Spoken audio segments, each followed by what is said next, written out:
What's up YouTube, Dale here from Zephyr, and today I've got a very spicy update to DDDs. Massive shout out to the DDD King Joe himself, who came back to me with a really kind of cool combo that lets you Kali Yugioh during your opponent's turn and set up full armored Dark Knight Lancer, the brand new support. Absolutely insane. I'll show you that 2-card combo at the end of the video. But for now, I'm going to dive headfirst into the profile and show you what we've got. So please smash that like button, hit that notification bell, and subscribe so you don't miss out on any more upcoming content, and also show your appreciation to the channel. With all of that out of the way, let's get cracking. So of course, we start off with triple DD Savant Kepler, followed up by triple Griffin. Now, all of this is pretty much going to be standard for the DDD lineup, which is the best bit about it, is that all you need to do is get 2 XYZ monsters and 1 common trap card, and you're good to rock and roll. Triple Copernicus, this is actually the most important card of the deck because it is one of the 2 cards that gets you into the full combo. Triple Swirl Slime, and the best thing about this is actually if you don't complete the combo, you still do your normal DDD plays anyway, which are just as powerful and just as annoying to deal with. 1 Necro Slime, 1 Lamia, 1 Vice. And then for the Pendulums, we've got double Oblivion King Ragnarok, 1 Vice King Requiem, 1 Rage, and of course 1 Orpheros. Then for the spells, triple Dark Contract with a Gate. The best thing about this card is it's actually part of a 1-card combo in TGs as well, which is really fun. 1 Dark Contract with a Swamp King, triple Allure of Darkness. Now this can very easily be Small World if you want to use Archfiend Eccentric as your bridge to pretty much get you to whatever you need. It can also be other stuff like Piri Resi Map. It's ideally just in here because it's an additional way of drawing through your deck. Now obviously Piri Resi Map gives you direct access to the card you want in the form of Kepler. But because Copernicus is your most important card within this type of build for the combo, it's a little bit more teetered towards playing Small World.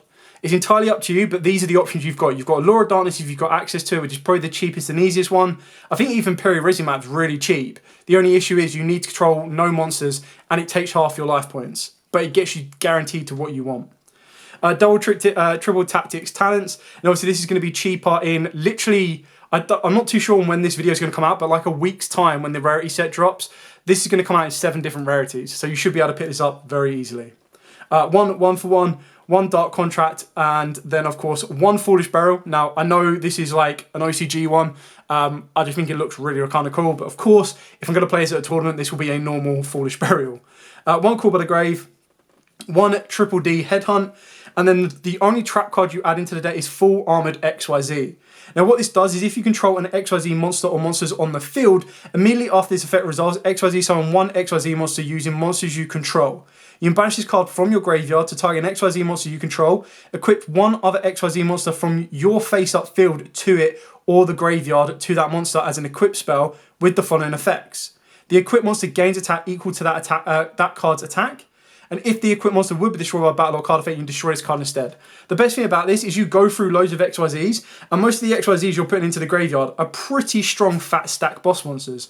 So when you're activating the secondary effect of this, not only do you make a Kali Yugioh during your opponent's turn and technically turn skip them, but then if you wanted to and you have an XYZ in the graveyard, you can just attach it to Kali Yugioh and go even more so for game. Then for the hand traps, triple Ash Blossom and triple Imperm, you adapt this as you see fit. This can be any type of hand trap lineup that you want. It could be any type of board breaking lineup as you want. Really is up to you. You've got 6 flex spots to do as you wish right there.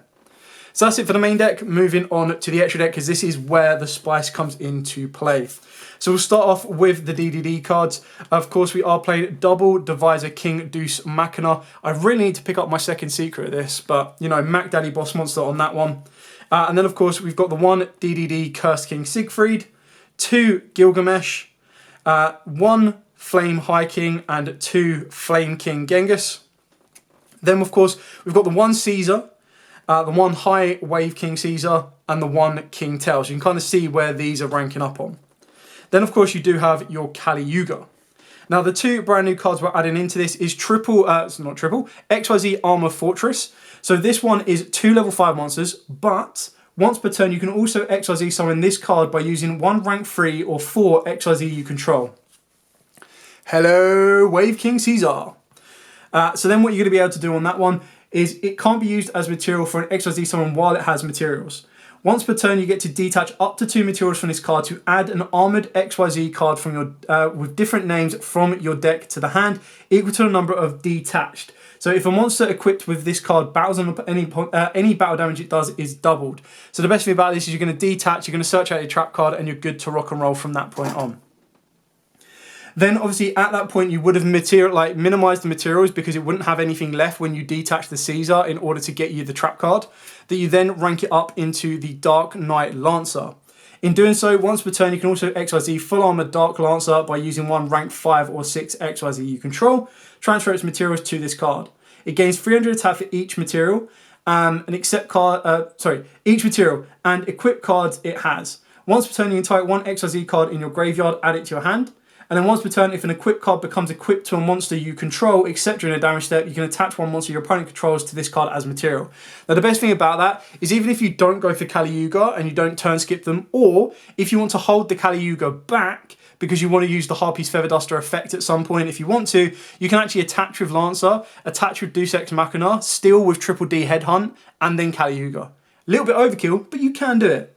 And then the final card is, of course, Cross Sheep. So this is in here because you're going to be putting fusions to it, XYZs to it, and even synchros to it. So you've got the ability to revive, boost attack, reduce your opponent's attack, you name it, you've got everything you need. So that's it for the profile. Very straightforward, simple, to the point. I'm now going to show you the 2-card combo that gets you an insanely powerful board. So back now. This is all you need for the 2-card combo. Now you will specifically need a gate of some sort in your hand. Obviously Dark Contract with a gate is the best one to go for because it will search you out the missing piece of these 2 cards here. So we're going to start off with Griffin and then Gate. You're going to activate Gate and you're going to search out your Copernicus. You're going to normal summon down the Copernicus, use his effect to send Necro Slime from deck to grave. Special summon down Griffin because you control a DD monster. Overlay the 2 of these into your Wave King Caesar. Then use Wave King's effect, specifically detaching Copernicus because this is the card you want to banish for your fusion summon off the Necro Slime. You do not want Griffin banished, you're going to want to bring it back from the graveyard later on in the combo. So by detaching that, you can then banish your Necro Slime and your Copernicus to summon out your Flame King Genghis. Before you link summon, make sure you rank up into Triple D Marksman King Tell so that when you link these 2 together and go into Cross Sheep, you can then use King Tail's effect to send your DD Vice Typhoon from the deck to the graveyard. Then use Vice Typhoon's effect to banish itself and the King Tail in order to summon out your Triple D Flame High King. In doing so, you'll then be able to use the effect of your Cross Sheep to revive your Griffin from the graveyard. Upon doing this, you get to go Chainlink 1, Chainlink 2, either way round. You're going to add your Triple D Headhunt to your hand, and then you get to use your High King Genghis' effect, because it has the ability, if another DD monster is normal or specialed to your field, while you control this monster, except during a damage step, you get to target a DD monster in your graveyard and special summon it. So the card you're going to want to bring back here is, of course, going to be your Triple D Wave King Caesar. In doing so, I'm just going to move this over here so you can see it, we're going to rank on top into XYZ Armor Fortress and then use its effect to detach material in order to search out your full armored XYZ. In doing so, this card now has no material, so it can be used as XYZ fodder. So you're going to slap a nice fat full armored Dark Knight Lancer on top. You're then going to link your Griffin plus your Triple D Flame High King Genghis, making sure Griffin now goes to the extra deck. It didn't previously because it was as XYZ material, so it goes to the graveyard. In doing so, you're going to summon out your Gilgamesh. You're going to use Gilgamesh's effect, paying 1,000 life points to scale your Triple D Oblivion King Ragnarok and the Triple D Vice King Requiem. This is why you specifically need the contract, is you're going to use Triple D Vice King Requiem's effect to destroy the Dark Contract and summon itself out.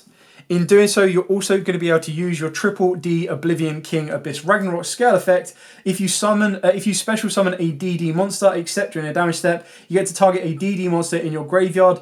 Any battle damage your opponent takes becomes half for the rest of this turn, and special summon that monster. If you do, you take 1,000 damage. So you're going to bring back your Triple D Flame King Genghis, as it is your only other level 8 in the graveyard. Now what you're going to want to do is just rank on top your Gilgamesh into your Deus Ex Machina. You can put these all in defense if you are trying to play around a Lightning Storm, for example. And then all you're going to want to do now is pass to your opponent. Now, what you're going to do during your opponent's turn is you're going to activate full armored XYZ. So as long as you control an XYZ monster or monsters, immediately after this effect resolves, XYZ summon one XYZ monster. You can do this during a draw phase, standby phase, you name it. And what you're going to want to do is you're going to overlay both of these and go into your Kali Yuga. Now, keep in mind, the second you summon Kali Yuga, it will turn off the entire board and your opponents. So Kali Yuga reads as follows. After this card is XYZ summoned, for the rest of this turn, other cards and their effects cannot be activated on the field, and other cards' effects on the field are negated. Once per turn, during either player's turn, you can detach one material from this card, destroy all spells and traps on the field. You can detach one material from this card to target a dark contract spell or trap in your graveyard and set that target. Now, obviously, everything you've just built up for the previous turn, where as soon as you make Kali Yuga, you're pretty much turning it off. But the idea is that you make Kali Yuga to pretty much turn skip your opponent. Now, you don't have to shotgun full armored XYZ as early as that. Keep in mind, with this particular setup, you've got a lot to play for. You still have the ability of activating Triple D Headhunt to steal one of your opponent's monsters. If you were to leave this zone completely free, as long as you summon a monster here, that will give you the ability to trigger Cross Sheep again. Keep in mind, while you control Vice King Requiem, you can only special summon DDD monsters as well. You do need to keep in mind that if you did have another gate you could activate and keep up after you summon Requiem, it does then give you the ability to steal twice with your Deuce Machina. So you do need to kind of play this a little bit reserved, but know what you're expecting. Other than that, you activate full armored XYZ. This will then allow you to go into Kali Yuga. Kali Yuga, of course, will blanket negate the entire board. And then if you wanted to sacrifice your Triple D Headhunt and your Oblivion King Ragnarok, you can Heavy Storm during your opponent's end phase. So if they're playing something like Labyrinth, you can go Kali Yuga, nuke the entire back row, and go from there. The best thing about all of this is, let's say we either turn skip our opponent with Kali Yuga, we basically get back to our turn. You now have the ability to flip Kali Yuga to attack, flip your Machina to attack, flip your full armored Dark Knight Lancer to attack. You still have Headhunt to steal one of your opponent's monsters, but if that wasn't enough, you also have the full armored XYZ in the graveyard as an additional effect. Keep in mind as well, just as another note, that while you're using Requiem as a material, it gives the following XYZ, Fusion, or Synchro, or Link monster that has used this card on the field as material the following effect. Once per turn, you get to target a card in the field and shuffle a Dark Contract card from your field or graveyard into the deck. If you do, destroy that card and then gain 1,000 life points. Now, keep in mind, at this exact point, you do have a Dark Contract guaranteed in the, with the gate in the graveyard. So that's a gain of 1,000 and spinning a card back. The whole idea is that you can still use full armored XYZ's second effect as well to do the ability. You can banish this card from the graveyard, target an XYZ monster you control, equip one other XYZ from your face-up field or graveyard to it. Now, the best thing about this is, let's just say your opponent set a load of monsters because they were able to pendulum summon, special summon, do whatever they need to, right? You could go battle phase, Lancer attacks, battle phase, Deus Ex attacks, Cross Sheep attacks, activate the graveyard effect of full armor, target the Deus Ex, equipped it to our Kali Yuga. Kali Yuga is now a base of 6,500 damage. That would then hopefully push you into game. Not to mention, you also have the absorb and steal of your Night Lancer as well. You have so much interaction with the board. It's kind of like, do I want the easy route to just turn skip them? Or do I want the ability to constantly use all of my other cards, steal their cards, negate their cards, attach their cards, do what I need to, and then when I feel they've had enough, turn skip them or turn off their entire board with Kali Yuga and then heavy storm them. It's a really kind of cool combo. It is a little bit niche, but the idea is it's so easy to kind of pull off because you just need two very base cards that you're going to be playing in this deck anyway.